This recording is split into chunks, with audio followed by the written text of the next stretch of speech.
रामराम मंडळी. मी पैलवान गणेश मानुगडे आणि आज आपण पाहणार आहोत या आठवड्यातील कुस्ती क्षेत्रातील काही महत्त्वाच्या घडामोडी धावता आठवडा या कार्यक्रमात. मंडळी, आपल्याला तर माहीतच आहे की गेली कित्येक दिवस कुस्ती मल्लविद्या फेसबुक पेज आणि व्हॉट्सअप यासह यूट्यूब अनेक सोशल मीडियाच्या माध्यमातून आपण एक आवाज उठवत होतो की महाराष्ट्र केसरी स्पर्धा घ्या. जुन्या संघटनेने घ्या किंवा नवीन संघटनेने घ्या, पण महाराष्ट्र केसरी स्पर्धा ही झाली पाहिजे. त्याचे काय फायदे आहेत हे सुद्धा मी या लेखात नमूद केलं होतं. आणि या लेखाचाच परिणाम म्हणून की काय, किंवा जुन्या नव्या संघटनांना आलेली जाग म्हणून की काय, की सोशल मीडियावर महाराष्ट्र केसरी आणि अधिकृत अनाधिकृत या दोन विषयांना धरून वातावरण गरम झालेलं आहे. आणि याच संदर्भात मी आपल्याला पहिली माहिती देतोय की महाराष्ट्र केसरी स्पर्धेवर वाद हा गरम झालेला आहे. सोशल मीडियावर नुकतंच एक पत्र व्हायरल होत आहे. प्रशांत दानवले पाटील, अध्यक्ष भोर तालुका तालीम संघ या नावाने त्यांनी लिहिलेलं पत्र आहे.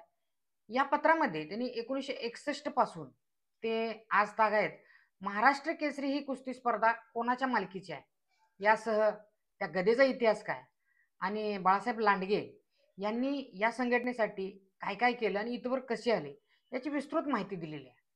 आणि महाराष्ट्र केसरी स्पर्धेच्या विषयी इत्यंभूत माहिती या लेखावर मला वाटते आलेली आहे. आपण सर्वांनी हा लेख वाचला असेल नसेल, पण कुस्ती मल्लविद्यावर मी हा लेख पोस्ट केलेला आहे, आपण सर्वांनी वाचू शकता.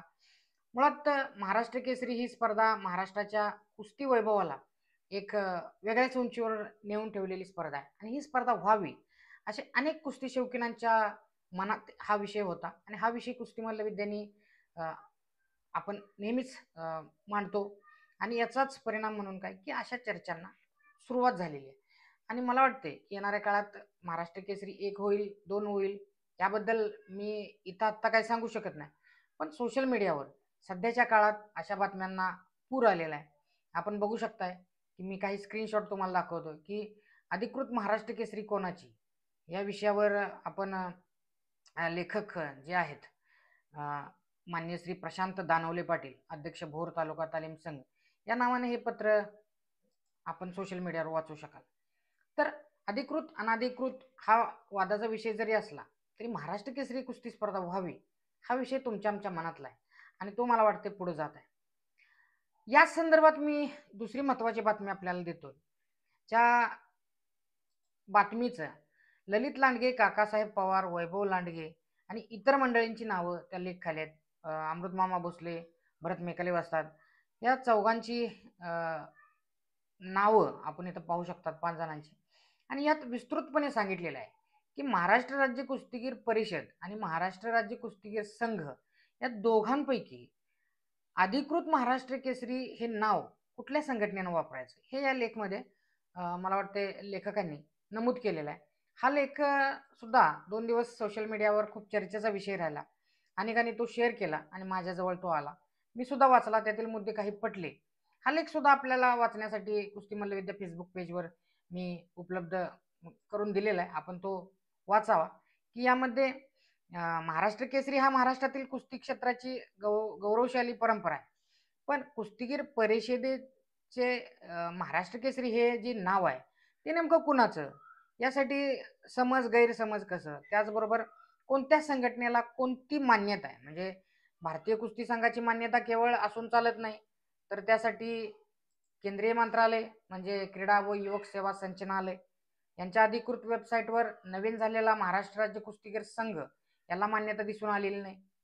याच्या बरोबरच महाराष्ट्र ऑलिम्पिक असोसिएशन या संघटनेच्या वेबसाईटवर अधिकृत क्रीडा संघटनेच्या यादीत महाराष्ट्र राज्य कुस्तीगीर संघ जो नव्यानं स्थापन झालेला आहे त्याचं नाव नाही. मग नाव कोणाचं आहे, तर ते नाव जुन्या महाराष्ट्र राज्य कुस्तीगीर परिषदेचं नाव आजही आहे. म्हणजे ऑलिम्पिक संघटना राज्य कुस्तीगीर परिषदेला मान्यता देते, मात्र संघाला देत नाही. तर लेखकाचं असंच मत आहे. तर मग तुम्ही अधिकृत अनाधिकृत हे आम्हाला कसं म्हणू शकता. याचबरोबर महाराष्ट्र केसरी नावासाठी तुम्ही कसं महाराष्ट्र केसरी नाव हे वापरू शकता. त्याचबरोबर त्यात काही केसेसचा उल्लेख आहे की महाराष्ट्र राज्य कुस्तीगीर परिषद विरुद्ध संघ केसेस सुरू आहेत कोर्टात आणि त्याच्याविषयी सुद्धा त्यांनी त्यात ओघवतं मला वाटते उल्लेख केलेला आहे. की मला वाटते काही दिवसातच कोर्टाचा निकाल सुद्धा त्यांच्या हाती येणार आहे आणि त्यासाठी मला वाटते त्यांनी हे पत्र लिहिलेलं आहे. आपण स्क्रीनवर वाचू शकता की कोणत्या प्रकारचे हे पत्र दिलेलं आहे. तर मंडळी, आपण महाराष्ट्र राज्य कुस्तीगीर परिषद किंवा संघ या वादात पडणे आपलं जरी काम नसलं तरी महाराष्ट्र केसरी स्पर्धा होणे हे मात्र आपलं काम आहे. ते झाली पाहिजे ही मागणी लावून आपण धरली पाहिजे. या बातमीपत्रात पुढची बातमी अतिशय महत्त्वाची आहे. जी एका सर्वात महत्त्वाची बातमी मी तुम्हाला या ठिकाणी देतोय की जो जिल्हाबंदीचा निर्णय घेतला होता राज्य कुस्तीगीर संघाने, आमचे मार्गदर्शक परममित्र वस्ताद पैलवान संदीप बोंडवे यांनी सोशल मीडियावर जाहीर केलं होतं की जिल्हाबंदी पैलवानांना असावी. तर ते जिल्हाबंदीमुळे किती दूरगामी परिणाम होते हे आपण लिहिलं, पण त्याला काही लोकांनी उत्तर दिलं नाही. त्यांनी ठीक आहे, काय असू दे, काय अडचण नाही, पण ही घातक गोष्ट आहे आणि यातून दूरगामी परिणाम होतील. त्यामुळे आमचे निकुंज उभे यांनी आदरणीय पैलवान मुरलीधरांना मोहोळ यांची भेट घेऊन त्यांना सांगितलं की जिल्हाबंदी सारखा विषय आपण मनावर घ्यावा आणि जे पूर्वीपासून चालत आले ते असावं. कारण एकेका वजनी गटात जर का हे त्यांनी एकेका वजनी गटात जर का दिग्गज पैलवान खेळत असतील आणि तिथंच लढणार असतील तर महाराष्ट्र केसरीला चुरशीच्या लढती होणार नाहीत असं त्यांनी सांगितलं. आणि मला अनेक जणांनी म्हणजे अगदी अनेक जणांनी मला मेसेज केले किंवा मी जो लेख लिहिला होता त्यावर कमेंट मी टाकली. ऐकून घ्या, मला किंवा आमचे जे सहकारी आहेत त्यांना कोणाला विरोध करणे हा आमचं काम आहे, आजपर्यंत आम्ही केलेलं नाही. आणि जे आम्ही मुद्दे मांडलेले आहेत ते मुद्दे अभ्यासू पद्धतीने मांडलेले आहेत. ते मुद्दे चूक असतील तर आम्हाला सांगावे. जे विषय आम्ही मांडतो तो जर का चुकीचा असेल तरी आम्हाला सांगावं, आम्ही लिहिणं बंद करू. पण सांगायचा उद्देश काय की जिल्हाबंदी म्हणजे तुम्ही रिजन वाईज जर का विचार केला तर पश्चिम महाराष्ट्रात कुस्ती खूप मोठ्या प्रमाणात आहे आणि इथंच पैलवान जास्त आहेत. आता जिल्हाबंदी निर्णयामुळं सोलापूर, कोल्हापूर, पुणे, सांगली या ठिकाणी जास्त पैलवान असणारी जी जिल्हे आहेत तिथं काहीही करून मला जिल्ह्यातनंच नंबर काढावा लागेल ही मानसिकता रुजेल आणि त्यातून क्रीडा गुन्हेगारी.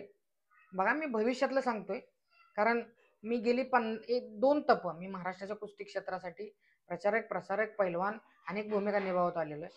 त्यामुळे मला सांगायचं हे आहे की क्रीडा गुन्हेगारी जी हरियाणा पंजाबचं सारखं जे उदाहरण देतात त्यांना मी नम्रपणे सांगतो की हरियाणा पंजाबची स्थिती खूप वाईट आहे.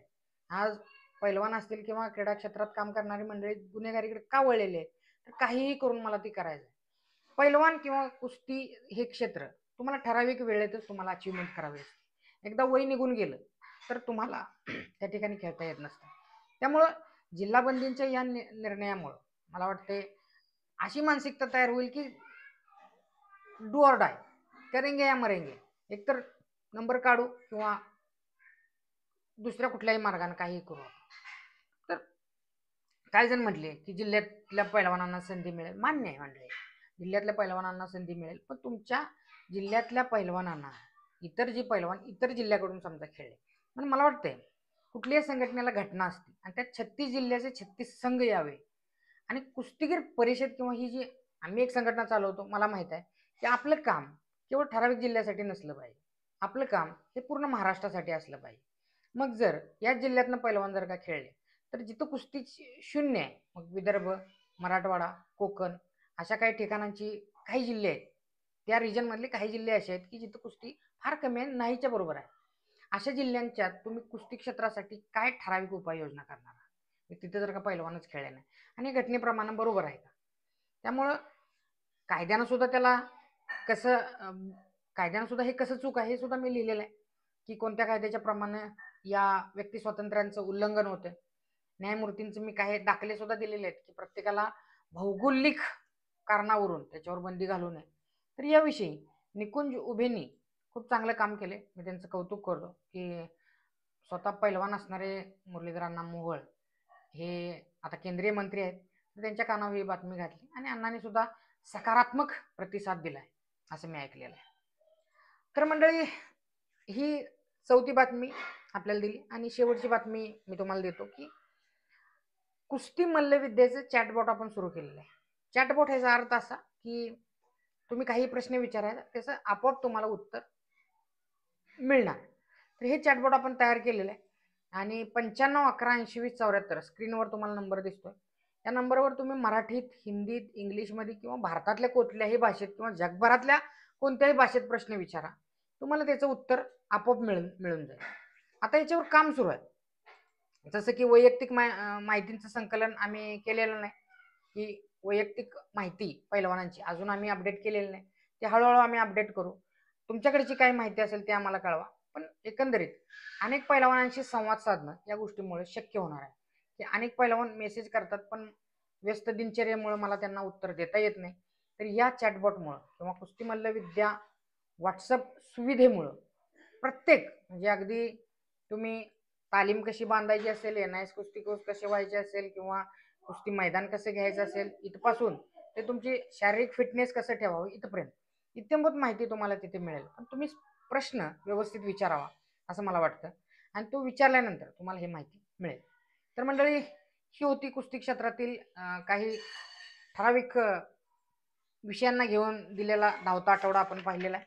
तर धावता आठवडा आपल्याला दर सोमवारी सायंकाळी 8 वाजता आपल्याला कुस्ती मल्लविद्या यूट्यूब चॅनल आणि फेसबुक पेजवर पाहता येईल. तर यासह अनेक कार्यक्रम आपण आखणार आहोत, की गेली काही दिवस आपण माझ्या वैयक्तिक कारणामुळे मला वेळ द्यायला जमलेला नाही. पण आता आपण नक्कीच कुस्ती क्षेत्रात चांगलं काम करूया. तुमचे सुद्धा सूचना काय असतील तर मला सांगाव्यात. मी इथंच थांबतो. धन्यवाद.